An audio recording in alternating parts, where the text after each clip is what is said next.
Amen. Amen. Amen. Amen. Oh les amis, vous avez aussi les salutations de la femme avec qui je dors. Alingami, vous allez payer la bambote, il y a moi sur autour la gagné longo. Eh, vous êtes des jaloux? Non. Vous n'avez pas reçu les salutations de ma femme. Vous avez les salutations de ma femme. Ouais, par la grâce de Dieu. Il s'agit d'un programme sur la famille. Alors, je vais beaucoup parler de ma femme. Et je vais parler aussi de mes enfants. N'est-ce pas? Oui. Je suis un peu différent des autres hommes qui sont ici. Moi, je suis un homme, j'ai donné naissance aux hommes. Un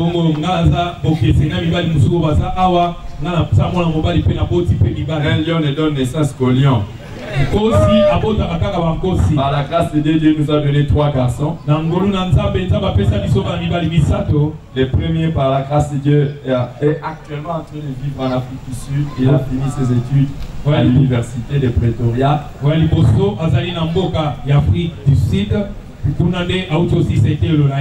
Le deuxième, il est en train de faire ses études d'ingénieur au Canada. Il passe déjà à la 3e année. Et le troisième, il a fini les examens d'État, il va à l'université, les derniers.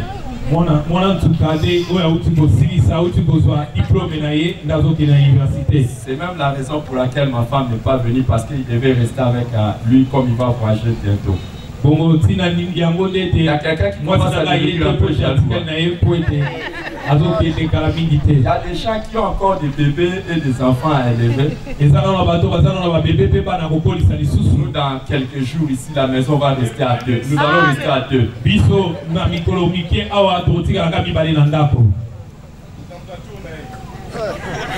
Est-ce qu'il y a des gens qui sont jaloux ici de nous? Moi, je suis avec ma femme et puis nous allons rester à 2. Quand Dieu avait voulu bâtir la famille, il a d'abord commencé par l'homme. Il savait pourquoi. Et une bonne famille, on nous jette des pierres. Si le protocole peut voir ça. On nous jette des pierres. Les enfants, c'est comme ça. Ça va, on comprend ça. D'accord? Alors quand Dieu a commencé à bâtir la famille, il a commencé avec l'homme. Soyez ici, ne regardez pas les diables étaient menteur, on va continuer. Alléluia. Alléluia. Alléluia. Alléluia. Et dans quelques jours, vous allez voir les temples qu'il y aura ici. Ça sera très joli. Tu as raté l'occasion de donner le meilleur amen de ce soir. Alors quand Dieu avait créé la famille, il a commencé par l'homme, après il a créé la femme, parce que ce n'était pas bon que l'homme soit seul. Ce n'est pas bon que l'homme soit seul. Je vous dis, ce n'est pas bon. Est-ce qu'il y a quelqu'un qui est seul ici? Je vous dis, ce n'est pas bon. Et Dieu a créé la femme. J'ai demandé à votre pasteur, il m'a dit, je peux parler. Donc je peux parler. Est-ce que je peux parler? Est-ce qu'entre un homme qui est seul et un homme qui a la femme, qui est plus heureux? Vous allez dire, ça dépend. Pourquoi? Parce qu'il y a des hommes qui ont épousé des femmes, mais ils ne sont pas heureux parce que les femmes sont et il y a des femmes qui ne sont pas heureuses parce qu'ils ont épousé des maris. Mais pendant ces femmes, le Seigneur fera en sorte que ton mariage puisse reprendre le goût. Tu n'as pas donné un bon amen. Donne un bon amen. Et si tu prends part à ces programmes, je t'annonce la bonne nouvelle. Si tu saisis cette grâce, je libère une grâce que j'aimerais que tu puisses saisir ce soir. Et la grâce que je libère ce soir, si tu es dans un mariage, que ce mariage soit un mariage heureux. Peu importe son état actuel, que l'Éternel commence à agir pour que ce mariage soit heureux. Peu importe l'état de ce mariage, l'Éternel est tout puissant. puissant. Celui qui a institué le mariage est capable d'agir et de transformer ce mariage pour que ce mariage soit heureux. Et tu auras un mariage heureux. Et si tu prends part à ce programme, je libère une grâce. Tu ne commettras pas l'erreur dans ton mariage. Tu n'épouseras pas une mauvaise personne. La personne que tu vas épouser sera la meilleure. Est-ce qu'il y a un célibataire qui veut épouser la meilleure personne? Un bon amen. Et après d'avoir donné à l'homme la femme, et il avait raison, l'homme, quand il s'est réveillé, il n'avait pas encore commencé par voir les enfants, il a vu ce l'os de chair. Bongo, il a raison, l'os de mes os chers. L'homme avait des choses qui se passaient en lui. Quand il a vu la femme, il a dit ça y est. C'est l'occasion de libérer ces choses. Est-ce que moi je dis quelque chose? Est-ce que je dis quelque chose? Est-ce que vous avez compris? Vous avez compris? Quand l'homme a vu là-bas, ça c'est pas quelqu'un comme moi. Elle est douce. Elle est douce. Elle a des choses qui sont un peu devant. Et puis quand je la regarde, oh non. Ah non, ça, non. L'os de mes os.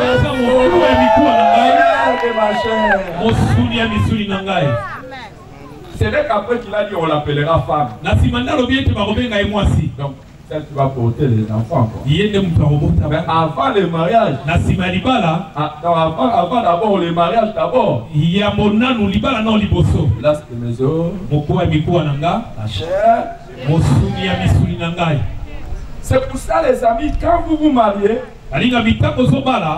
ne commencez pas par voir les enfants.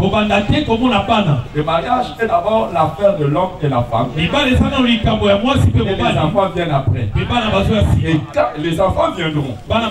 Mais quand les enfants viennent, à un moment donné, les enfants partent. Parce que le même Dieu qui a institué le mariage, il a dit l'homme quittera son père et sa mère et s'attachera à sa femme. Je vais dire beaucoup de choses aujourd'hui. Et par la grâce de Dieu, nous allons comprendre beaucoup de choses. Vous voyez par exemple comme nous. Je viens d'arriver à un moment donné où maintenant nous allons rester ma femme et moi seulement. On était seulement en train de vivre pour les enfants. Le mariage va devenir mauvais. Mais si le mariage est d'abord l'affaire de l'homme et de la femme, après les enfants,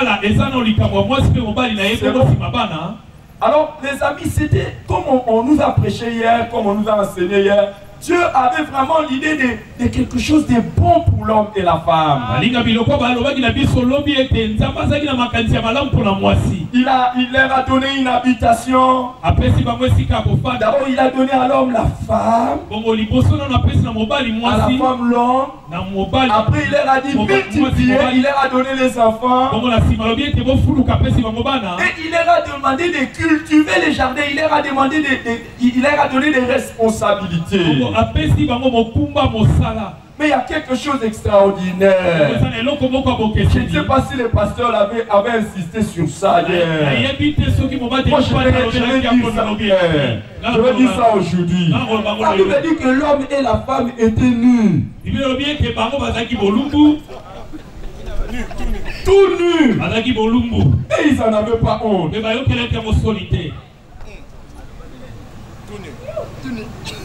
Est-ce qu'il y a des hommes mariés ici? Non, je demande d'abord s'il y a des hommes mariés.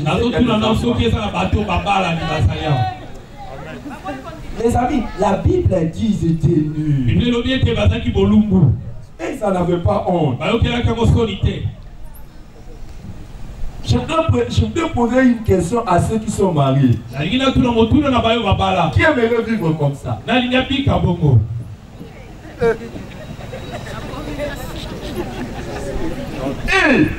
Non, c'est pas tout le monde qui vit comme ça. On parle de la restauration des familles. Des familles qui on ne vit pas comme ça.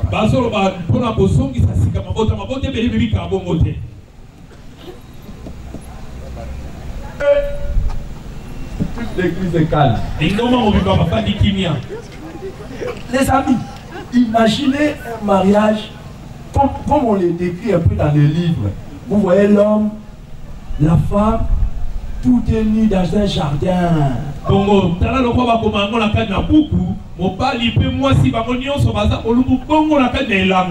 Quel bonheur.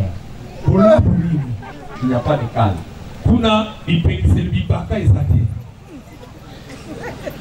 Pas de calme. Vous savez les amis, la Bible décrit le mariage et la famille, c'est beau.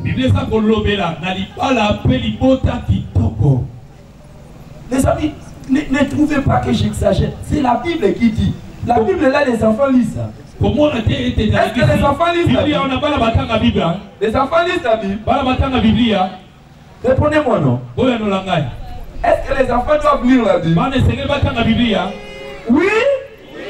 Et c'est dans la Bible que Dieu dit l'homme et la femme étaient nus. Ne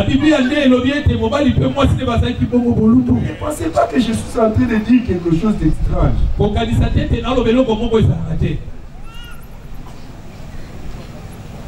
C'était beau.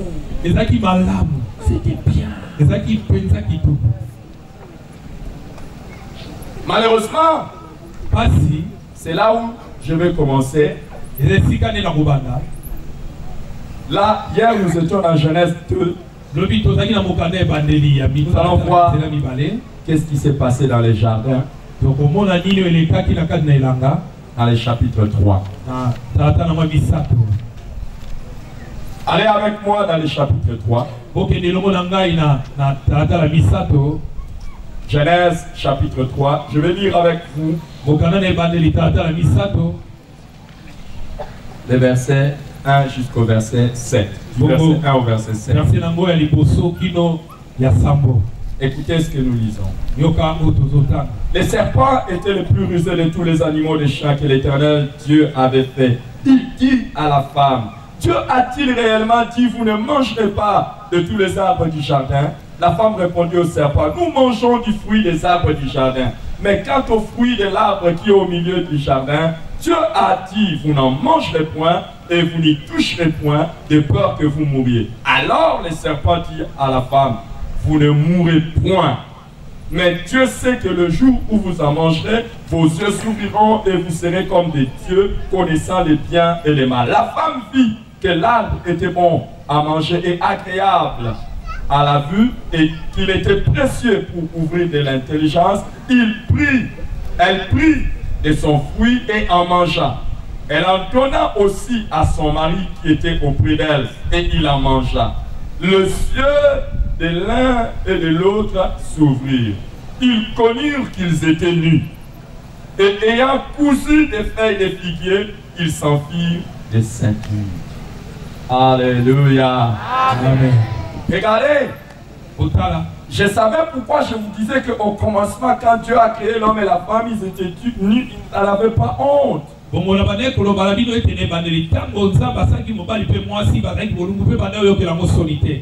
Mais quand le diable est arrivé et qu'il a séduit la femme,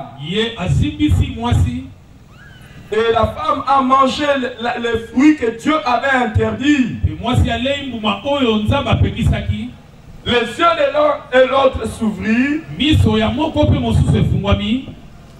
Ils ont connu qu'ils étaient nus et ils ont fait des feuilles de figuier.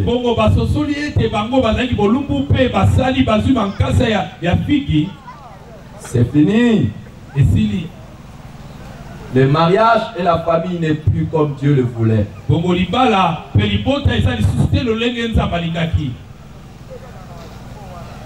Le bonheur que Dieu voulait pour l'homme, tout ce que Dieu cherchait pour l'homme, les genres de vie que Dieu voulait pour l'homme, le diable est venu détruire ça. Les amis, beaucoup de gens ne savent pas que le diable, quand il est venu, il n'était pas simplement venu pour amener la femme à manger ces fruits-là pour un simple plaisir. Le diable voulait que la femme mange ces fruits. Et il savait que si la femme mange les fruits, il y a beaucoup de chances que l'homme aussi mange les fruits. Vous savez, quand vous avez une bonne femme, il y a des choses que vous pouvez résister, il y en a d'autres que vous ne pouvez pas. Le diable a voulu entrer par la femme, atteindre l'homme, détruire toute la famille et détruire l'humanité entière. Parmi les choses que le diable faisait, c'est détruire la famille et le bonheur que Dieu a voulu pour la famille d'Adam et de Ève.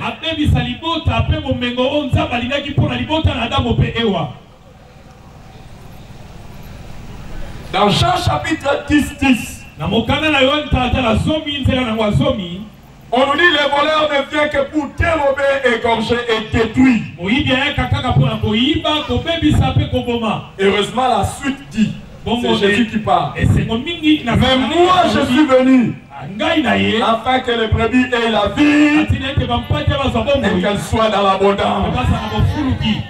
Quand le diable est venu, c'était pour détruire la famille d'Adam et d'Ève. C'était pour le faire partir du jardin que Dieu avait créé. Et malheureusement, il avait réussi. Mais Jésus est venu pour que nous ayons la vie et que nous soyons dans l'abondance. Et quand on parle de l'abondance, on ne parle pas que de l'abondance matérielle. On parle de l'abondance à tous égards. Et nous croyons que Dieu, par sa grâce, va restaurer nos familles. Et là où le diable a essayé de détruire, par la grâce de Dieu et à cause de Jésus-Christ, le bonheur va revenir. C'était l'objectif du diable. Et je vais vous dire, les amis, ce soir, s'il y a une chose que le diable attaque, c'est la famille. Vous savez peut-être pas, parmi les cibles privilégiées du diable, il y a la famille. Déjà dès le commencement, il a attaqué la famille.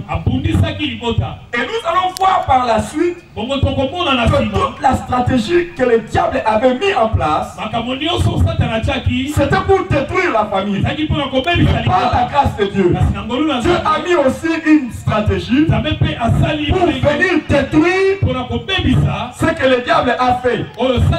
C'est pour cela, toujours dans le même chapitre, au verset 15, Dieu dit, je mettrai l'inimitié entre toi et la femme, entre ta postérité et sa postérité. Celle-ci t'écrasera la tête et tu lui blesseras les talons. Il avait déjà mis en place une stratégie. Dieu avait mis en place une stratégie. Et il naîtra de la postérité de la femme une personne qui viendra écraser la tête du serpent. Et cette personne, c'est Jésus-Christ, qui est venu écraser la tête du serpent. Même si le serpent lui a blessé les talons, mais il a été écrasé. La bonne nouvelle, le diable existe, mais Jésus l'a vaincu à la croix. La bonne nouvelle, le diable attaque nos familles, mais Jésus-Christ qui l'a vaincu restaure nos familles et restaurera nos familles. Il ne permettra pas que le diable puisse l'emprunter à sa lutte contre nos familles. J'honore la présence de notre chef de district ici, le revoir. Représentant de la mission du district Awa. Et que Dieu le bénisse pour cette marque d'accompagnement. Alors je vais vous donner quelques raisons pour lesquelles les diables attaquent nos familles. La première des choses pour lesquelles, la première raison, c'est que les diables attaquent la famille pour faire du mal à Dieu. Il sait que Dieu aime la famille. Et quand il détruit une famille, il a détruit ce que Dieu a institué. C'est ça la raison pour laquelle les diables attaquent d'abord nos familles.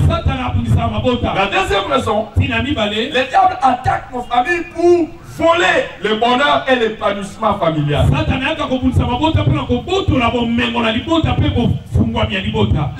était heureux avec sa femme. Ils étaient supposés vivre aussi de bonheur avec leurs enfants. Il est venu les attaquer pour qu'ils ne soient pas heureux. Il n'y avait jamais barrière entre Adam et Ève. C'était direct. Mais après, il y a eu maintenant des vêtements. Hey. C'était bon, il n'y avait pas d'écart, il n'y avait pas d'obstacle.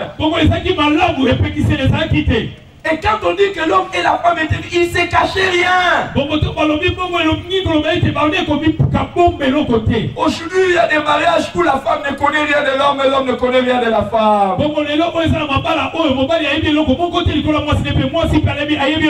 La femme fait des choses pour sa famille et ne dit pas à son mari.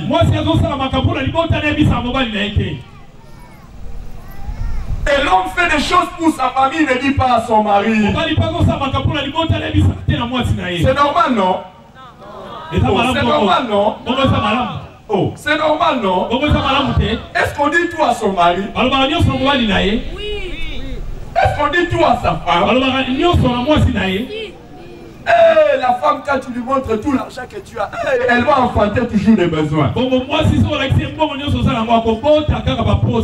Il ne faut pas dire tout ce que tu as à la femme. Et vous allez entendre les membres de la famille qui vont venir et ils vont vous dire, oh, toi, tu n'es pas intelligente, toi. Je ne sais même pas toi, notre fille.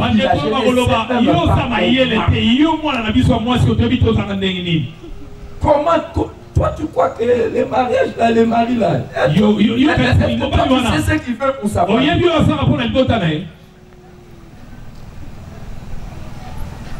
Je vais revenir sur ça bientôt. Certains vont dire que toi tu ne sais pas que nous sommes les Bakongo et qu'il faut s'occuper des neveux. Est-ce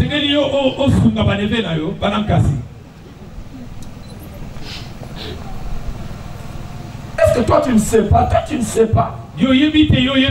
Les enfants là de ta femme là, les enfants là de ta femme, c'est pour ses frères.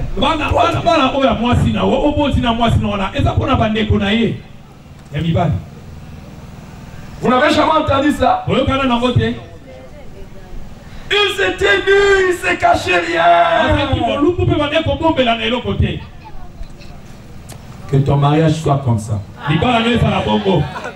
Tu as raté l'occasion de dire amen. Que ton mariage soit comme ça. Toi et ta femme, vous n'aurez rien à vous cacher. Oh. Amen. Tu ne veux pas dire amen? Qui aimerait avoir un mari ou une femme avec qui ils ne vont rien se cacher? Regarde ton frère, s'il ne lève pas la main, c'est un peu compliqué. Qui aimerait être dans un mariage où il ne se cache rien, l'homme et la femme? Vous savez, quand vous commencez à cacher les choses à votre femme, c'est comme ça que vous allez aussi cacher quand vous allez être abordé par une autre fille à côté.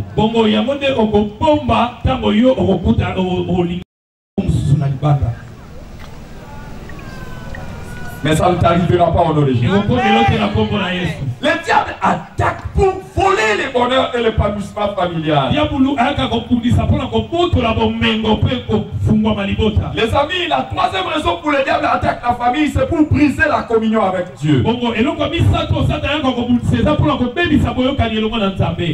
Et gêner les prières. et jeûner les prières. Donc, il a déjà brisé la communion avec Dieu et jeûner les prières. Le diable, en venant attaquer la famille, il vise quelque chose. Il vise que les gens dans la famille ne soient pas en communion avec Dieu. Et il veut aussi que vos prières soient jeûnées, que ça n'arrive pas à Dieu. Les amis, sachez que si votre communion avec Dieu se brise, le diable est content. Mais je déclare ce soir, il ne réussira pas au nom de Jésus. Est-ce que vous savez que lorsque le diable réussit à mettre seulement les conflits entre l'homme et la femme, toutes les prières ne sont plus exaucées? C'est ce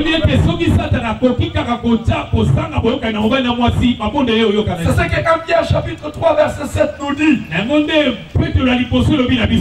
Que lorsque nous ne nous conduisons pas bien, lorsqu'il y a des tensions dans le couple ou dans la famille, cela fait obstacle à nos prières. Il faut faire attention. Chaque fois que vous voyez les problèmes commencer à naître dans votre foyer, regardez bien, peut-être le diable est derrière en train de chercher à faire obstacle à vos prières, à briser votre communion avec Dieu. Vous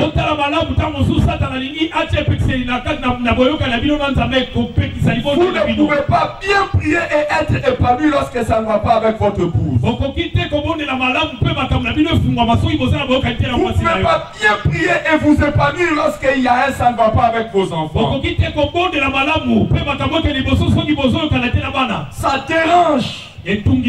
Mais nous prions par la grâce de Dieu, à cause de ce programme, que le diable ne trouve plus une porte pour venir perturber notre relation. Oh, donne un bon amen. Donne un bon amen. Et une autre raison pour laquelle le diable attaque les familles, il sait que l'unité de la famille est une menace contre son royaume. Lorsque vous êtes unis dans la famille, vous allez vaincre le diable. Mais lorsque vous êtes désunis, le diable prend l'avantage sur vous. Dans la Bible, il est écrit 1 poursuivra 1000. Et 2 poursuivront 10 000. Quand il y a l'unité dans la famille, on est plus vainqueur. Mais quand il n'y a pas d'unité, le diable peut attaquer. C'est pour ça qu'il a isolé la femme. Il a traité avec la femme. Il a fait tomber la femme. Et quand l'homme est venu, ils n'étaient pas ensemble. Ils n'ont pas pu résister parce qu'ils n'étaient pas ensemble. Chaque fois que vous êtes unis, vous êtes plus fort. Chaque fois que vous êtes désunis, il est plus fort. C'est pour cela que le diable attaque la famille. Avec qui de division, avec qui de 6 amis. Pourquoi? Pour que lui soit fort. Il ne réussira plus à vous séparer au nom de Jésus. Amen. Ils disent pas Amen. Est-ce que vous dites pas Amen? Je déclare que le diable ne réussira plus à vous réunir au nom de Jésus.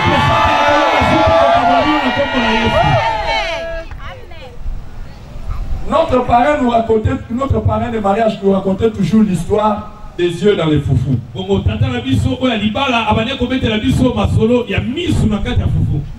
Est-ce que vous avez déjà vu les yeux dans les foufous? Avez-vous déjà vu les yeux dans les foufous? Les amis, le diable peut vous aider à voir les yeux dans les foufous. Vous voyez, quand la femme prépare le foufou et que ça n'a pas été bien malaxé, qu'il y a un peu de boule là, vous pouvez revenir comme ça à la maison, vous voulez manger. Vous voulez seulement de comprendre que ça a raté un peu cette fois-là. Le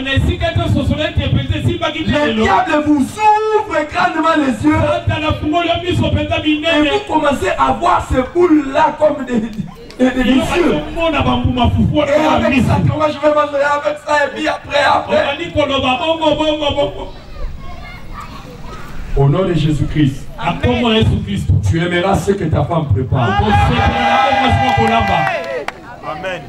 Et tu ne verras pas les défauts dans ce que ta femme fait. Les diables vous amènent à voir des choses qui sont minimes. Il peut même vous partager.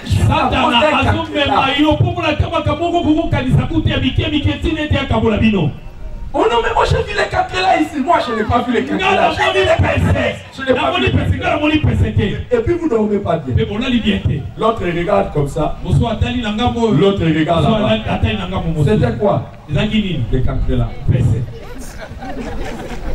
Et là il est content lui. Il ne réussira plus au nom de Jésus. Une autre raison pour laquelle les diables attaquent les familles, c'est pour détruire l'église. Les amis, l'église ne peut pas être forte si les familles ne sont pas fortes. L'église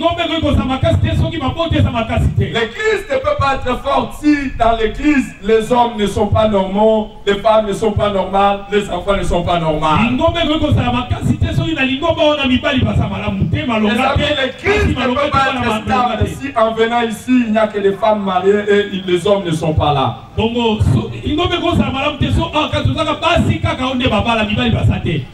Et leurs maris sont ailleurs. L'inverse aussi c'est pareil. Vous savez les amis, si vous allez dans d'autres pays, vous entrez dans les églises, vous ne voyez que les parents, les enfants ne sont pas là. Vous allez dans d'autres églises, vous voyez seulement les enfants, les parents ne sont pas là. Ça affaiblit l'église. Et le diable fait tout pour combattre les familles, afin d'affaiblir l'église. Et aujourd'hui, nous allons revenir sur ça. Le diable est en train d'introduire les mauvaises choses dans l'église. Le divorce est en train de venir dans l'église. Et même il y a des pasteurs, et qui ont divorcé, qui sont dans l'église. Alors tout le monde, moi j'ai reçu un couple seulement cette semaine. Il était dans une église. Quand le pasteur a divorcé, l'homme a aussi dit je ne prierai plus dans cette église. Et depuis qu'il ne prie plus dans cette église, il ne prie même plus. Comme on dit chez nous là-bas, il a pingouin. Il a rétrogradé.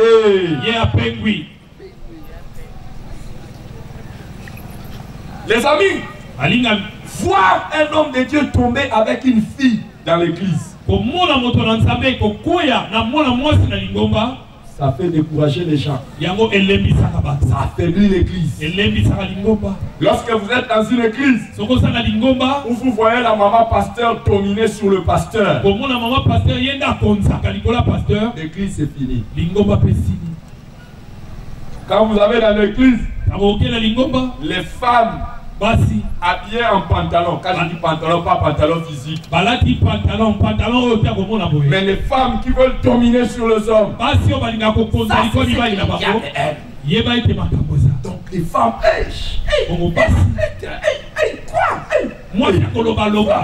tu veux diplôme, moi aussi diplôme. Femme, moi aussi. Regarde ton corps. Non, maman, le corps. Moi, si nous sommes donnés à déjà quand il faut il va commencer à aller. Il y a des accidents. Donc Dieu a créé la femme pour qu'elle soit. Est-ce que je parle mal? Alors, maman.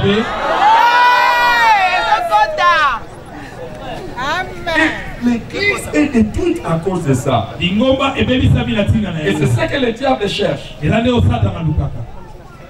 le diable cherche aussi à détruire l'église par les familles, parce que quand dans l'église, les hommes sont infidèles à leurs femmes, les garçons, les filles sont des impudiques, ils vivent dans l'impudicité, c'est-à-dire ils font la sexualité avant le mariage. C'est fini. La présence de Dieu ne sera pas là.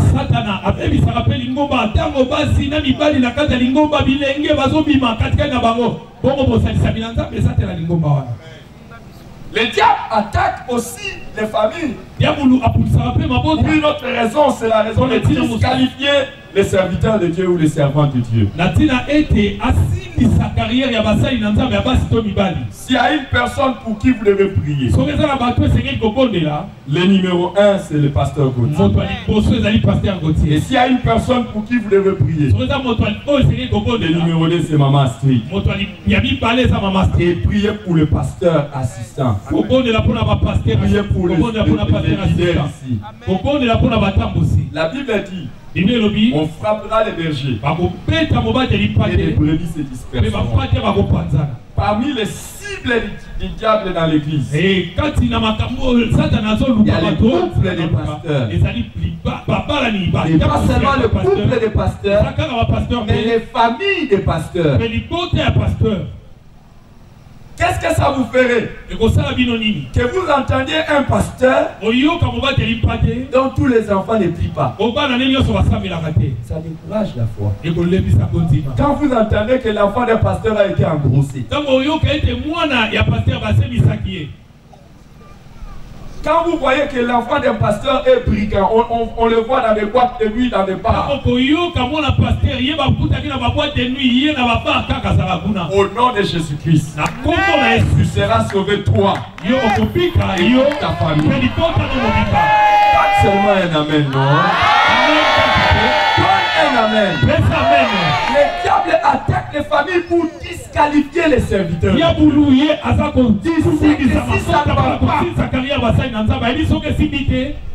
Le serviteur de Dieu est disqualifié. Cette semaine, je suis troublé par une chose. Il y a un pasteur qui m'avait reçu dans un pays étranger.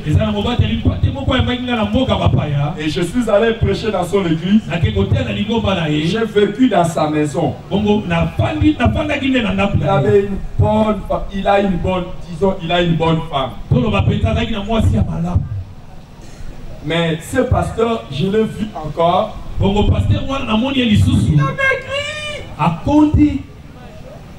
J'ai posé la question à mon ami, mais qu'est-ce qu'il y a? Il me dit, je ne pouvais pas te le dire. Mais ma femme, ça fait plus d'une année qu'elle n'est plus à la maison. Une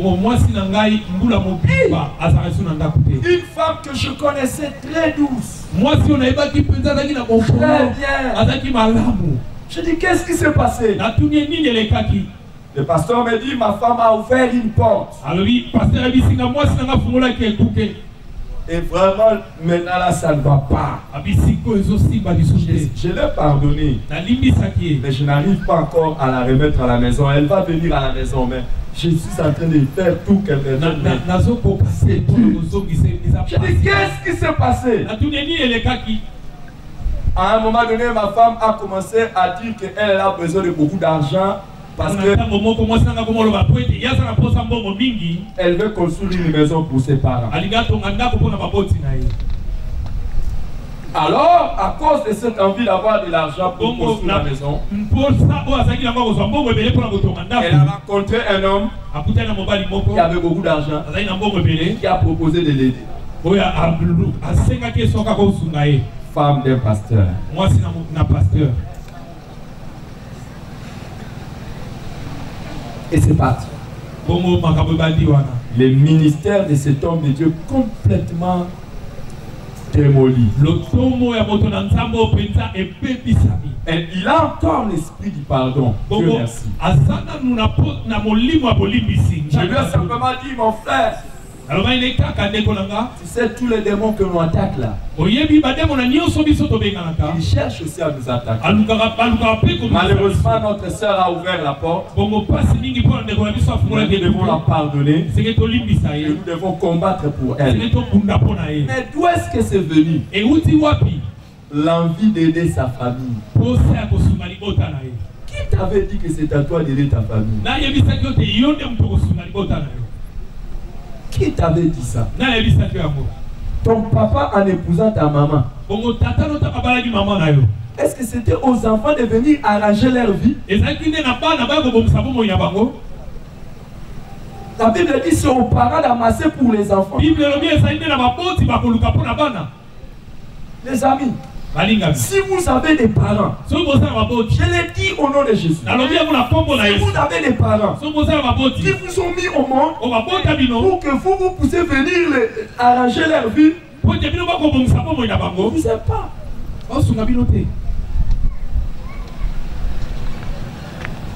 Je savais que je n'allais pas avoir la main.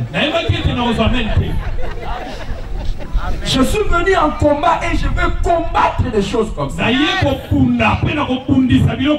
ne demande pas aux enfants de ne pas honorer leurs parents. Je leur parler. Mais les amis, parmi les choses qui détruisent nos sociétés,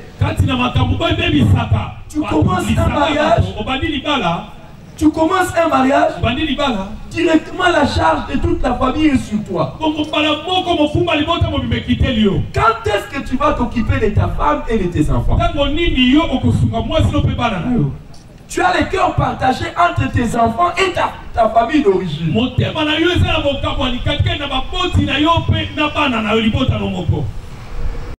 Pourquoi en nous mettant au monde, ils ne prenaient pas des mesures pour nous élever correctement?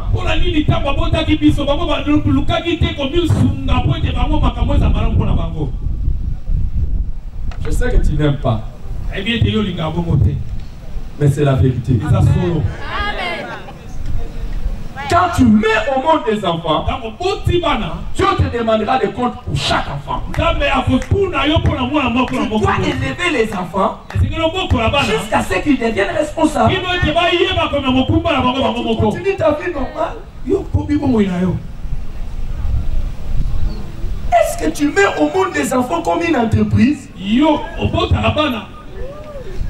deviennent ta entreprise. Ils deviennent des boutiques.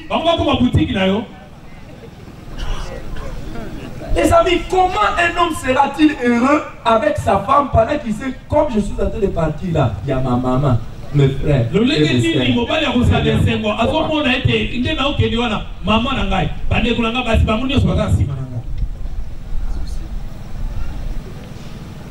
Et comment on ne va pas taxer sa femme de sorcière?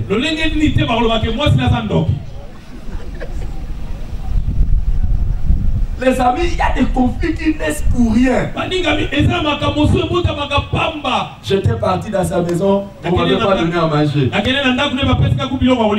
Les amis, moi si je vais à votre maison, d'ailleurs si vous me donnez à manger, faites attention, si je mange, je vous aime. Je mange chez moi. Pourquoi je vais avoir un problème si tu ne me donnes pas à manger? Mais tout ça pourquoi? L'homme se marie, il doit prendre déjà quelques frères et sœurs dans une maison de chambre et salon. Et d'ailleurs dans la chambre en question, il n'y a même pas de plafond. Quand il y a des choses qui se font,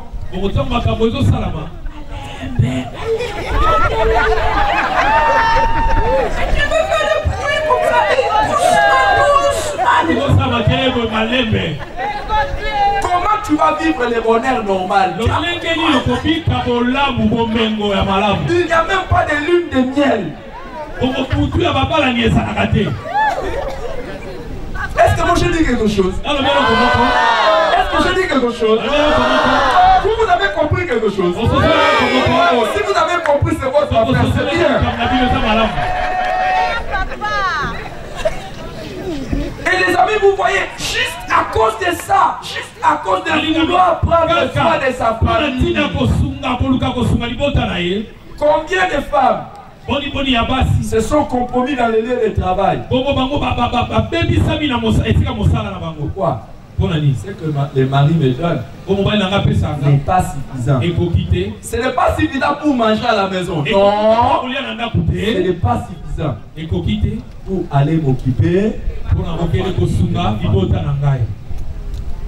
Ça, c'est la stratégie de Satan.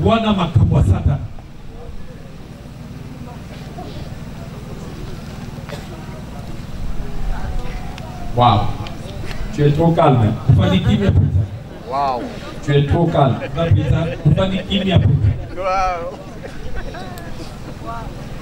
Les amis, le diable attaque la famille. Pas seulement pour disqualifier les hommes de Dieu ou les serviteurs de Dieu, servants de Dieu. Si la famille n'est pas stable, la société ne sera pas stable. Vous n'allez jamais rencontrer un garçon normal s'il n'a pas vécu dans une maison où il y a papa, maman et les enfants.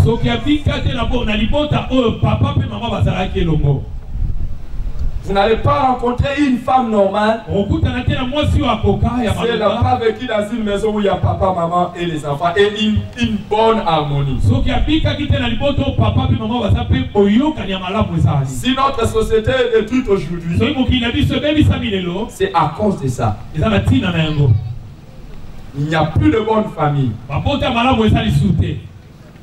Dans les bonnes familles, c'est là où on apprend à l'enfant à dire merci. Dans les bonnes familles, c'est là où on apprend le respect des autres. Dans la bonne famille, c'est là où on apprend à garder ses biens et on apprend aussi à partager avec les autres les biens. Le diable cherche à détruire les familles pour détruire la société. Les amis, si vous avez comme chef un homme qui n'est pas en bonne relation avec sa femme, vous ne serez jamais en paix. De toutes les façons, chaque fois que ça ne va pas à la maison avec la femme, les travailleurs payent les pots cassés. Si vous l'avez comme chef, une femme qui n'est pas dans un bon foyer, vous ne serez jamais en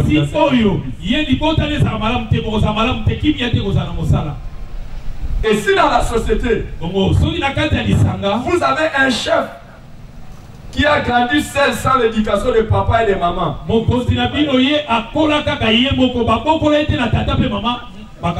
c'est la stratégie du diable pour détruire la société. Le diable cherche à détruire la famille, cherche à détruire les liens de famille, cherche à détruire les valeurs de la famille, cherche à détruire les relations dans les familles. Pourquoi? Pour détruire et la famille et les membres de famille. Alors aujourd'hui, je vais vous montrer quelques stratégies que le diable utilise pour attaquer les familles. La première stratégie que le diable utilise, c'est d'attaquer la foi dans la famille. Quand le diable est entré, il a cherché à détourner la foi de Ève en Dieu.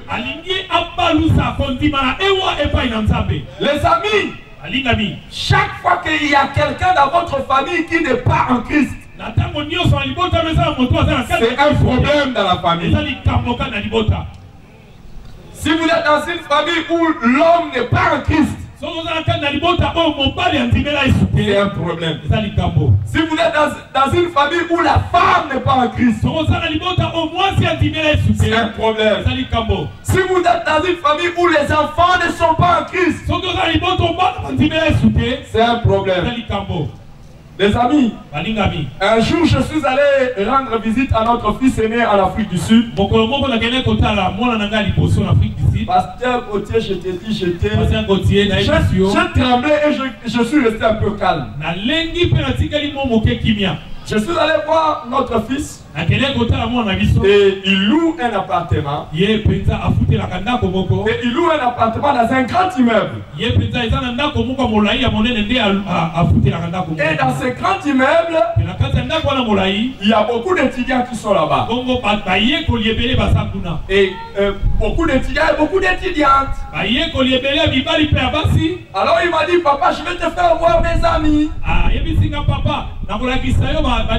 Comme ça, tu vas les saluer. J'ai dit, ok, d'accord. C'est bon, je connais des amis de son enfant. Ils ont ça qu'il était. Il me prend par la main. Nous étions en train d'aller appartement après appartement. Quand on toque dans l'appartement d'une fille, on voit une fille sortir et elle était en robe de nuit. Alors quand mon fils lui dit c'est mon papa, elle court vite dans sa chambre, elle va se rhabiller, elle sort. Comme ça là, on a surné, comme ça on a vu certains de ses enfants. Je suis rentré. Les amis, en Afrique du Sud, quand tu vois deux filles, une a le sida.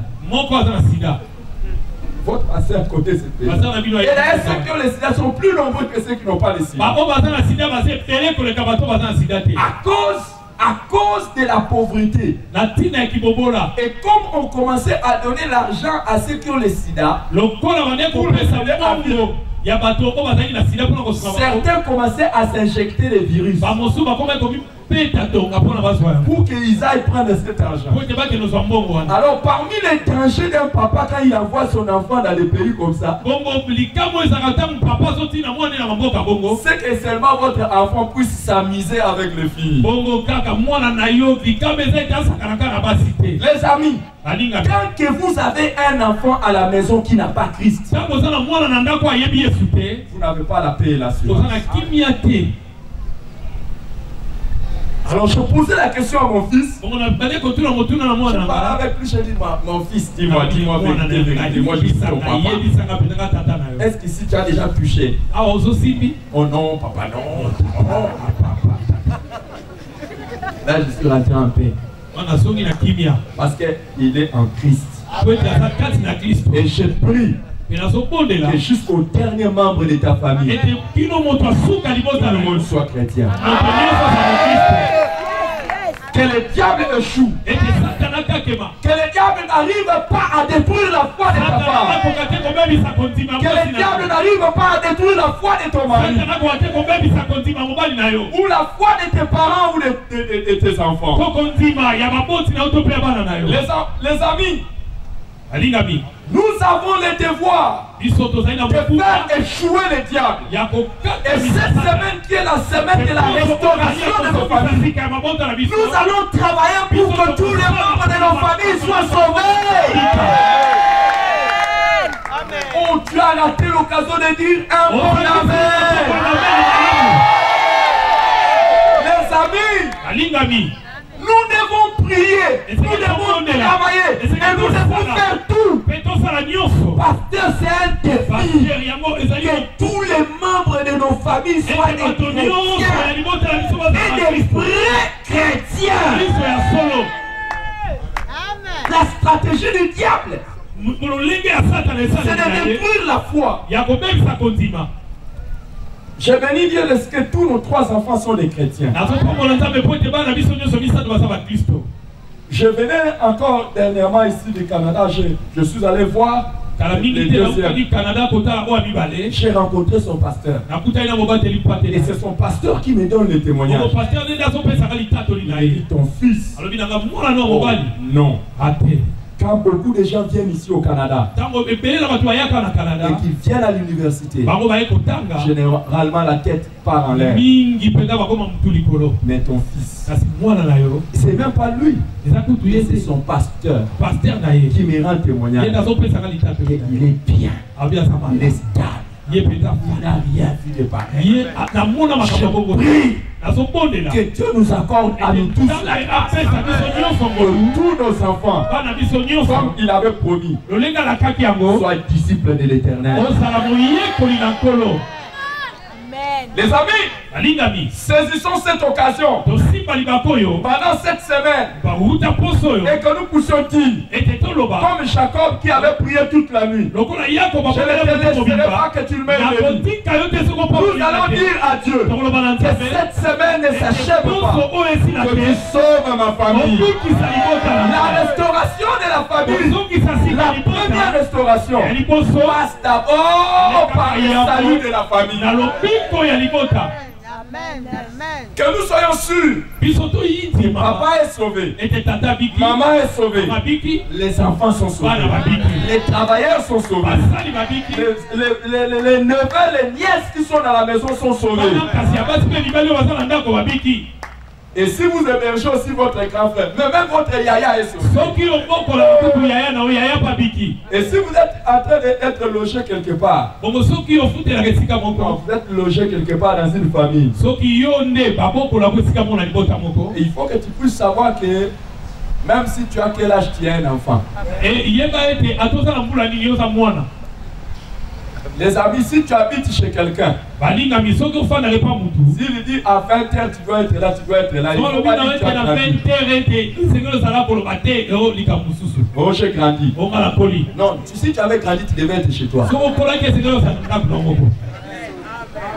Tant que tu as encore chez aujourd'hui, tu n'as pas grandi, reste là.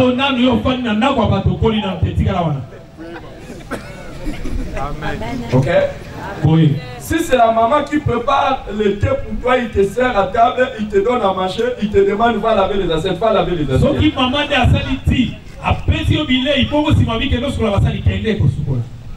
Oh non, elle ne voit pas que j'ai grandi.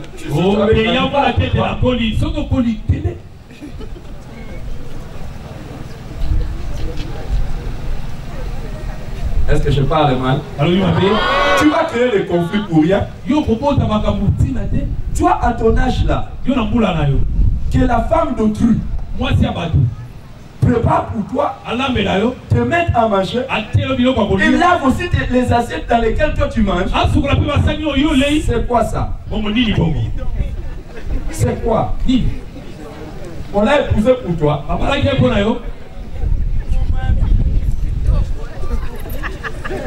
Il n'y a que mon fils avec qui je suis venu qui m'a dit prêche papa.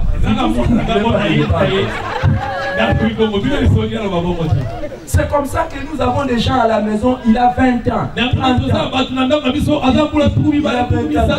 Vous allez voir d'autres personnes, il a 40 ans. On lui dit pourquoi tu habites chez lui? Je suis orphelin.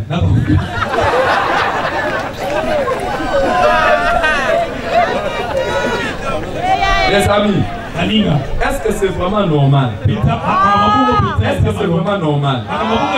Moi, par la grâce de Dieu, je suis de cette province. Hein. Je suis du Congo central. Au Congo central, il faut demander à nos ancêtres. Un garçon qui a 20 ans. Et qui ne travaille pas, non, on le chasse du village. Hein.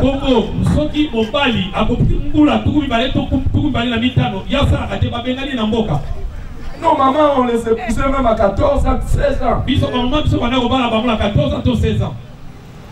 Et nous sommes dans un endroit où tu ne peux pas dire je n'ai pas du travail. Faux, archi faux. Si tu pars seulement à quelques kilomètres ici, tu peux faire un champ et devenir riche. Amen. Amen.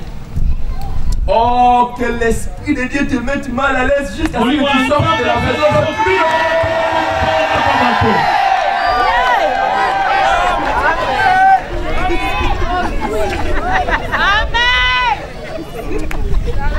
Je vais le dire à l'Ingala, au colis!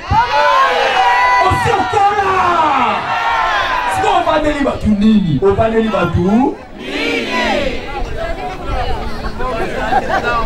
tu vas ouvrir les portes au diable qui va amener des conflits.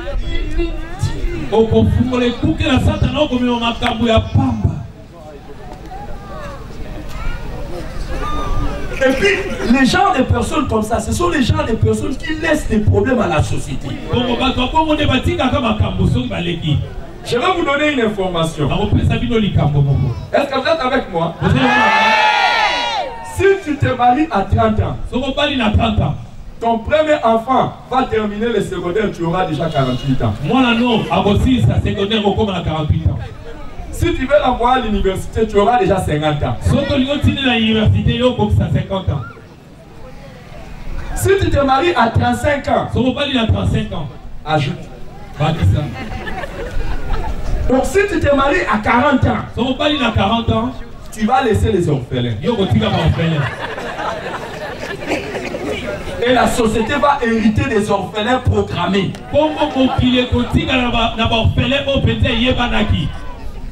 Donc quand tu penses que tu n'as pas encore grandi pour te marier, tu es en train de faire un programme de léguer les orphelins dans la société.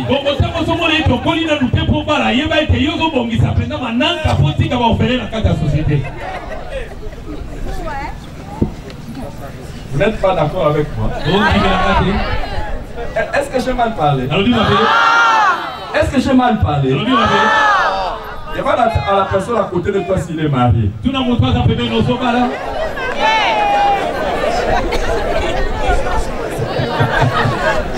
Et s'il n'est pas marié, demande-lui c'est quand?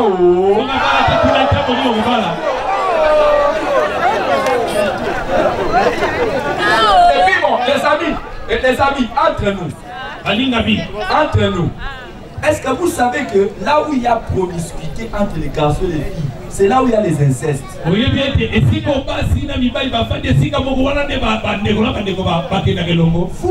mettez les enfants dormir au salon, les garçons avec les filles. Vous savez qu'à un moment donné, les garçons, si seulement touchent.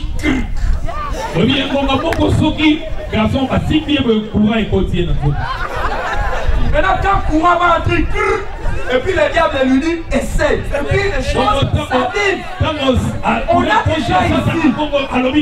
On a déjà ici. Heureusement, Jésus les a sauvés. Mais ils ont touché cousine, cousin. Tout ça pourquoi? On les a mis ensemble. Pour toi, quand est-ce que tu quitteras? Et puis, comment tu dors là où? Les gens, on se lever, on te sauve. On te sauve.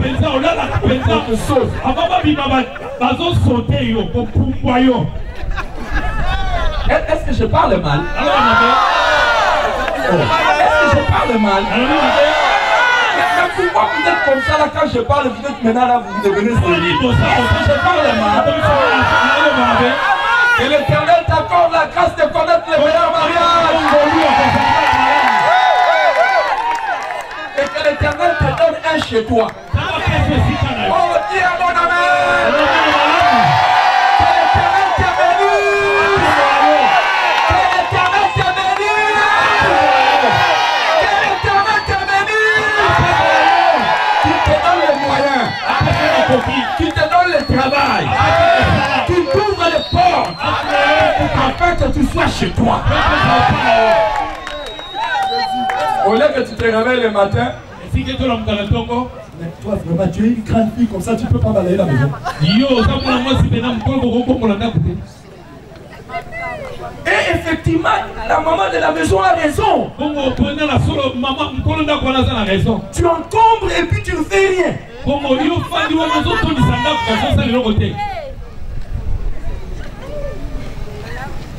Avance papa. Amen.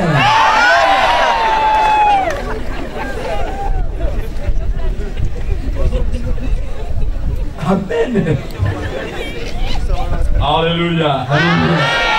Alors, ce que nous devons faire pour sauver nos familles, je vais vous donner quelques stratégies pour que vous puissiez amener les membres de votre famille à Jésus. Première stratégie, invitez vos familles à Jésus. Des fois, vous ne pouvez pas prêcher aux membres de votre famille. Mais invitez-les là où on parle de Jésus. Faites comme André. Il est allé voir Pierre. Il dit, viens voir le Messie. Et Pierre est devenu le serviteur de Dieu. Pendant ce programme, ne laisse pas les membres de ta famille à la maison. Suppliez-les. est-ce que vous pouvez m'accompagner à l'église? Venez à l'église. Et si vous êtes papa, si vous êtes maman, et que vous avez autorité, demandez impérativement à tous les membres de vos familles à venir à l'église.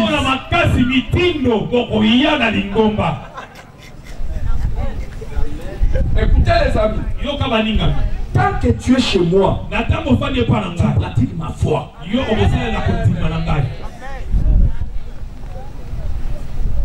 Non. Non.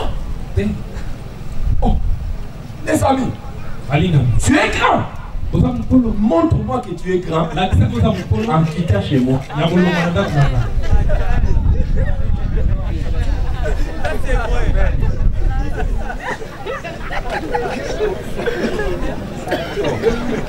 J'ai mal parlé. J'ai mal parlé.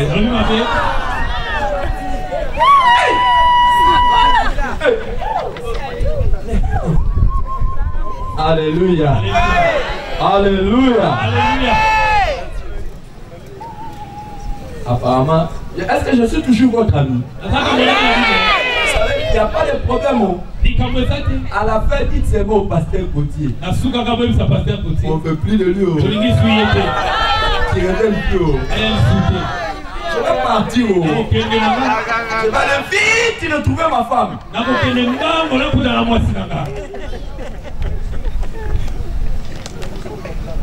Invitez-les à venir. Dites-les venez à Jésus. Ça c'est la première des choses. La deuxième des choses. Dites aux membres de votre famille ce que Jésus a fait pour vous. Quand Jésus a guéri le fou de Gadara, dans Marc chapitre 5, si vous voulez le suivre, Jésus lui a dit, va raconter à ta famille ce que Dieu a fait pour toi. Les amis, il faut apprendre à commencer à témoigner d'abord à la maison. Amen. Pasteur, quand je m'étais converti, c'était tard. J'ai toujours regretté. J'ai toujours regretté. Et Dieu seul sait combien de fois j'ai pleuré. Parce que je suis converti. Et je vais le dire peut-être demain. Pourquoi je me suis converti en retard? Je me suis converti à 18 ans. C'était tellement en retard. Et demain, je vais vous dire pourquoi j'ai pleuré. Et jusqu'aujourd'hui, j'ai toujours regretté ça. Pourquoi je m'étais converti?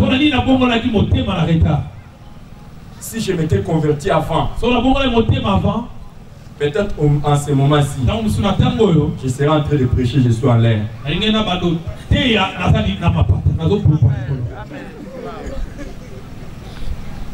Les amis, il y a des choses que j'ai fait avant 18 ans qui me poursuivent jusqu'aujourd'hui. Juste avant 18 ans. Et il y a des gens qui sont ici, qui disent toujours je vais me convertir. Plus tu tardes, plus tu auras à les regretter. Tu auras à les regretter. Parce qu'il y a des choses tu pourras réparer. Mais il y a des choses tu ne sauras pas réparer. Seulement le Seigneur t'accordera la grâce de vivre avec. Alors quand je m'étais converti, dans ma famille on avait commencé à se moquer de moi. Comme éduqué spirituel. Quand tu es vraiment converti, chez toi on va les remarquer. Si toi tu t'es converti, chez toi on ne connaît pas, il y a un problème. Peut-être tu vas à l'église, mais tu n'es pas converti. Parce que quand tu es converti, c'est à la maison où il y a les premiers tests. Ils vont même essayer avec le pain. Donne-moi le pain. Si tu ne donnes pas, on va dire. Donne-moi qui prie, tu ne partages pas. On va t'essayer de plusieurs manières. Alors les gens chez moi se moquaient de moi. Alors un jour, quand je partais à l'église, quand je me suis converti, je partais à l'église chaque jour. Mais toi aussi tu exagères. Toi aussi tu exagères. Toi aussi tu dois. Quand ils ont commencé à parler comme ça, ils m'ont donné l'occasion de témoigner. C'est alors que j'ai commencé à dire à ma mère, maman, tu me vois tel que tu me vois ici. Tu préfères que j'aille à l'église chaque jour, ou tu préfères que je sois comme j'étais avant. Tu me voyais comme ça, et pourtant j'allais dormir avec les filles dans les hôtels. Amen. Qu'est-ce qu'une maman va dire? Il va dire quoi? Et je commençais à dire aux membres de ma famille, vous me voyez comme ça? Mais est-ce que vous savez que je pouvais prendre toute une bouteille de whisky seul?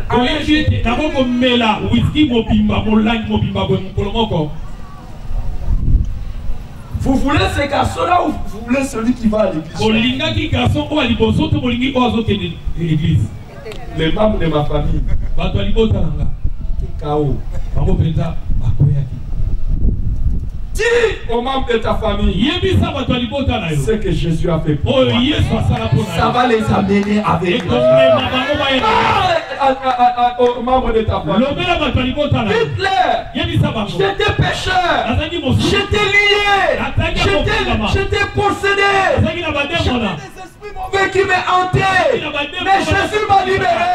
Témoigne aux membres de ta famille. Dites-leur ce que Jésus a fait pour toi. N'aie pas honte de témoigner. Amen.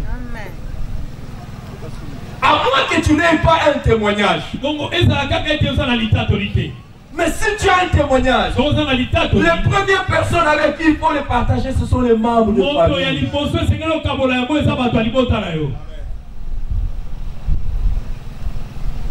Et si tu as honte, laisse tomber.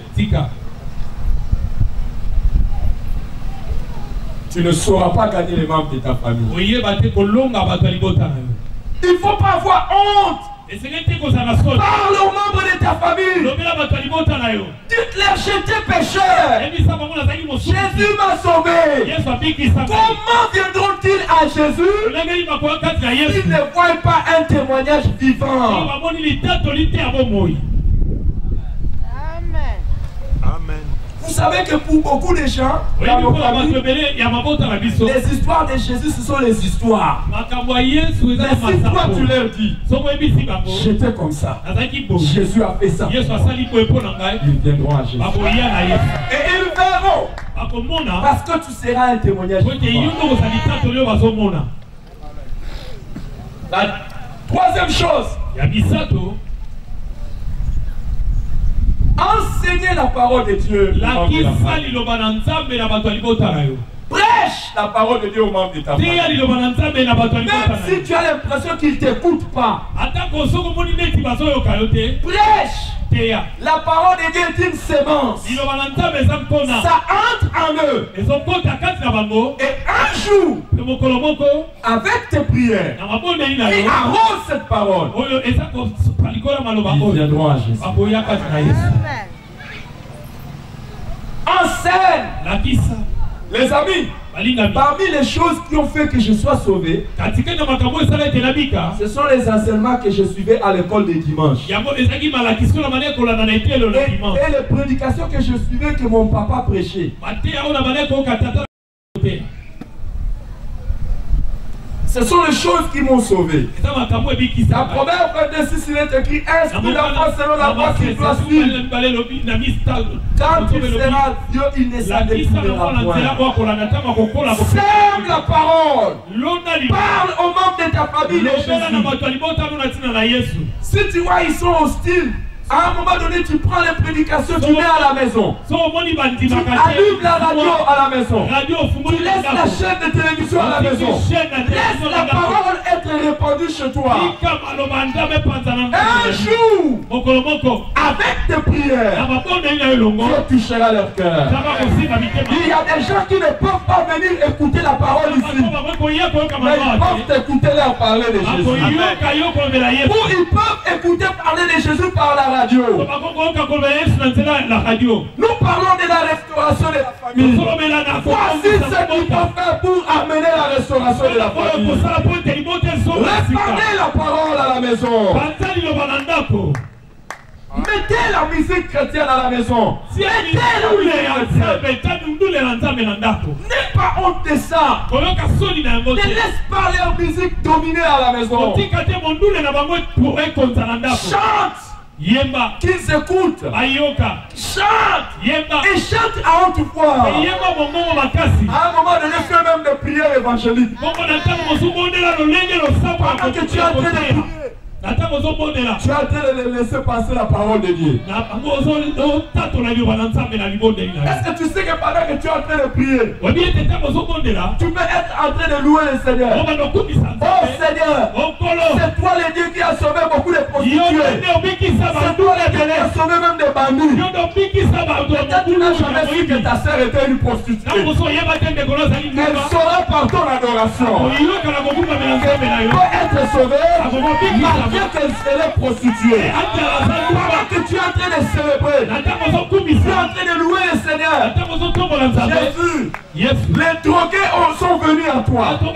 Les gens alcooliques sont venus à toi. Et tu les as transformés. Oh, ton nom est grand. Ton nom est dit. Peut-être qu'il est alcoolique. Le Seigneur le touche. Il saura que notre Dieu sauve les alcooliques, sauve les drogués. Alléluia. Alléluia. Oh, est-ce que tu es avec moi? Est-ce que tu es avec moi? Répands la parole de Dieu. Achète-leur la Bible. Vous savez, il y a des gens qui ont été sauvés juste parce qu'ils se sont souvenus que leur frère ou leur soeur ou leur père ou leur mère leur a offert une Bible.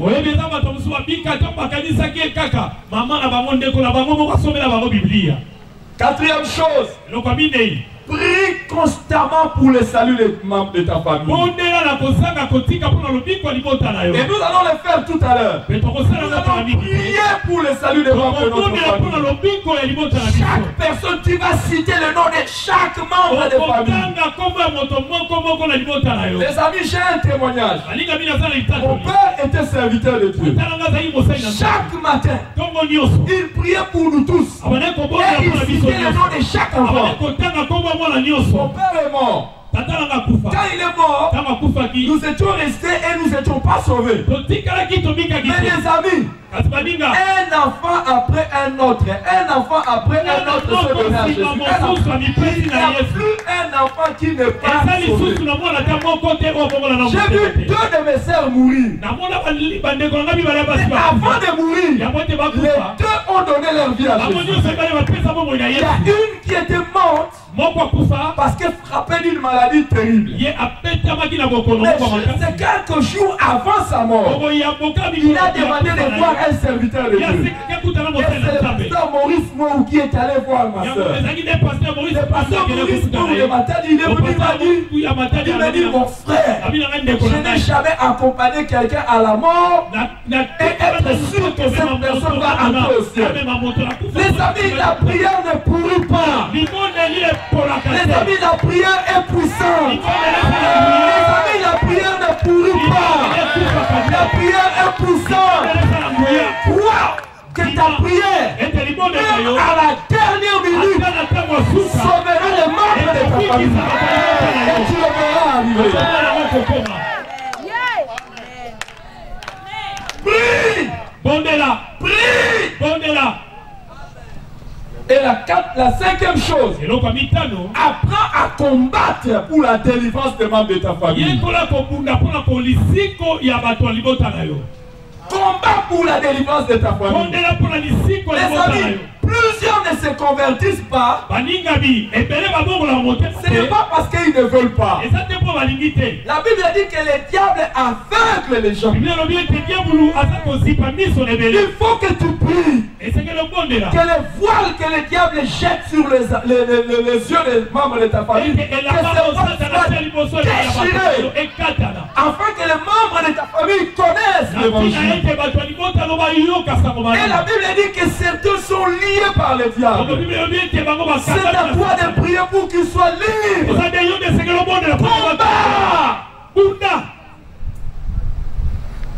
Combat. Les amis, combat. Et même pour ceux qui sont déjà en crise, nous devons combattre pour que le diable ne pousse pas les pas. Qu'il reste dans la foi. Et je vais vous donner la sixième chose. Après nous allons entrer dans la prière. La sixième chose, faites des déclarations prophétiques sur les membres de vos familles. Dites comme Josué, moi et ma maison, nous servirons l'Éternel. Dites ça de votre bouche. Dites de votre bouche que tous mes enfants, comme il est écrit, seront appelés disciples de l'Éternel. Ils seront appelés disciples de l'Éternel. Les amis, j'ai fait des déclarations. Par la grâce de Dieu, je suis en train de les voir. Depuis que nous avons commencé à avoir les enfants, le dernier a déjà 17 ans. C'est un chrétien. C'est un disciple de l'Éternel. Il est un musicien. Il est un intercesseur. Les amis, faites des déclarations.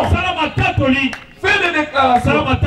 Dites comme Josué que moi et ma maison nous servirons l'Éternel. Tous mes enfants seront disciples de l'Éternel. Déclare ces choses. Dites à Dieu que tu avais promis que si je crois en toi, je serai sauvé moi et toute ma famille. Je crois ça. Et je déclare que toute ma famille sera sauvée. Est-ce que tu peux te lever maintenant? Nous pouvons prier maintenant pour nos familles. Nous allons prier. Les amis, est-ce que tu peux te lever? Et j'aimerais que tu lèves tes mains vers le Seigneur. Les frères peuvent nous conduire dans un moment d'adoration. Peut-être que seulement la personne qui est en train de jouer au clavier, elle sera en train de jouer. Lève tes mains et commence à prier pour le salut de ta famille. Commence à prier pour la délivrance de ta famille. Nous allons commencer d'abord par demander à Dieu de sauver chaque membre de notre famille. Lève les mains et commence à prier. Commence à prier. Commence à prier. Commence à prier. Les amis, est-ce que tu pries de tout ton cœur? Alléluia.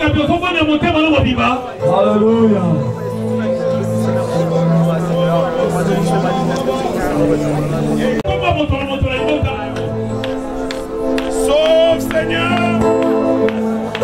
Sauve Yahweh.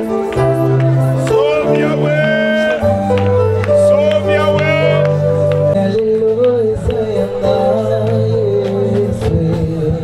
Aujourd'hui, de ta famille.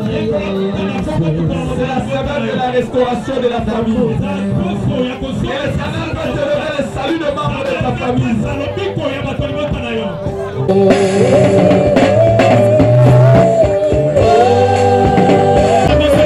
Seigneur, je prie pour ma maison.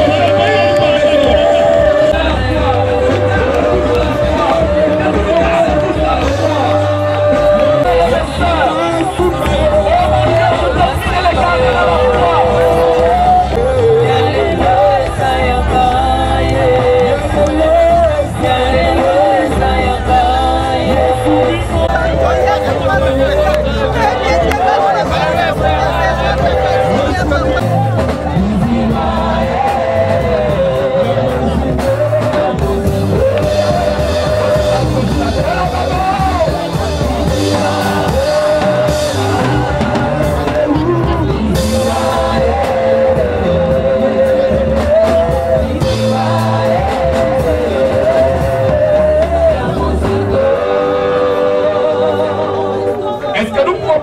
moment de combat spirituel. Est-ce que tu peux prendre autorité maintenant contre toutes les stratégies de Satan contre ta famille? Élève ta voix maintenant. Élève au nom de Jésus-Christ. Tout ce que le diable a lié maintenant fait de lui. Au nom de Jésus-Christ. Et le voile que le diable met sur le visage des membres de ta famille, afin qu'ils ne voient pas briller la splendeur de l'évangile. Et ça puisse tomber au nom de Jésus-Christ. Et ça puisse tomber au nom de Jésus. Il libère au nom de Jésus. Il libère au nom de Jésus. Salut les saints de paix.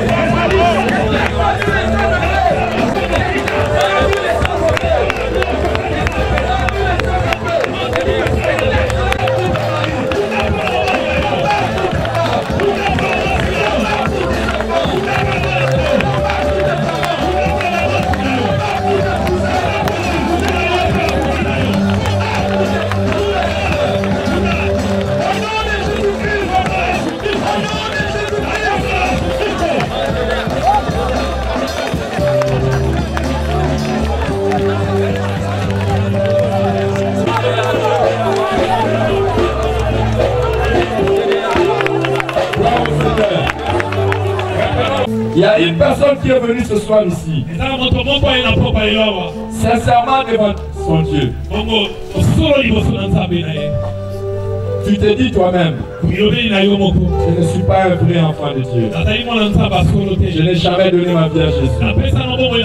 Je vis encore dans les péchés. Mais ce soir, je veux que le Seigneur me pardonne. Je veux que le Seigneur lave mes péchés. Je veux devenir un véritable enfant de Dieu. Là où tu élèves ta main, et nous allons prier pour toi. Merci. Je vais prier avec toi. Viens ici, viens ici. Viens ici devant, viens ici. Viens ici devant, viens.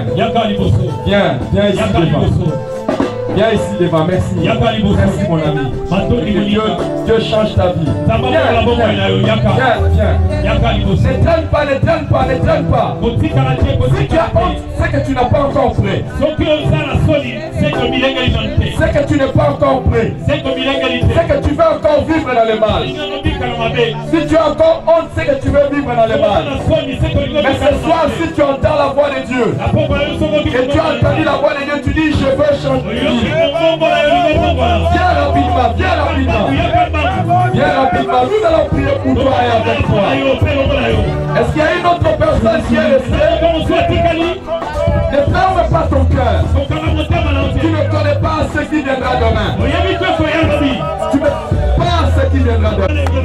Viens Jésus. Viens, il t'appelle.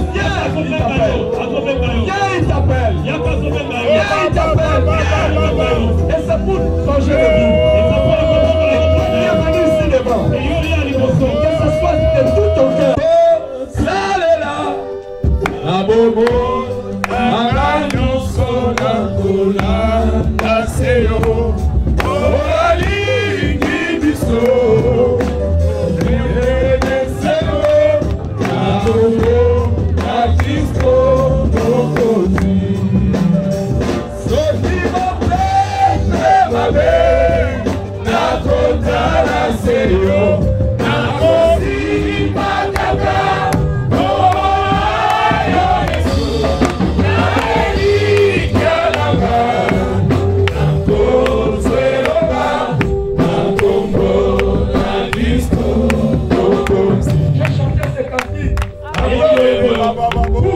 Vous qui êtes ici devant Dieu, peu importe ce qui s'est passé, je ne te lâcherai plus, Jésus. Toute ma vie c'est à toi. Est-ce que vous êtes sérieux dans votre décision? Priez. Commencez à dire ça à Dieu. Demandez pardon à Dieu. C'est fini. C'est fini avec le péché. Dites ça simplement à Dieu comme ça. C'est fini ce soir. Aujourd'hui, c'est la séparation. C'est la séparation avec le monde. C'est la séparation avec. Et que Dieu te bénisse, mon ami.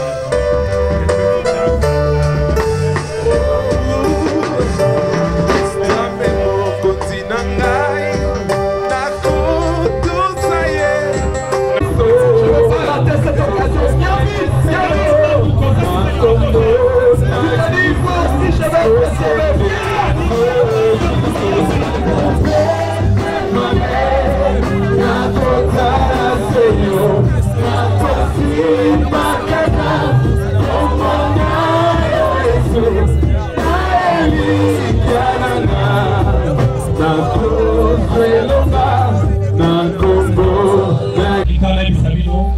appelez comme un grand frère, comme un frère, comme un pasteur, comme votre ami. C'est juste va changer toute votre vie. Si votre décision vient vraiment du cœur. Ça fait des années que j'ai pris cette décision.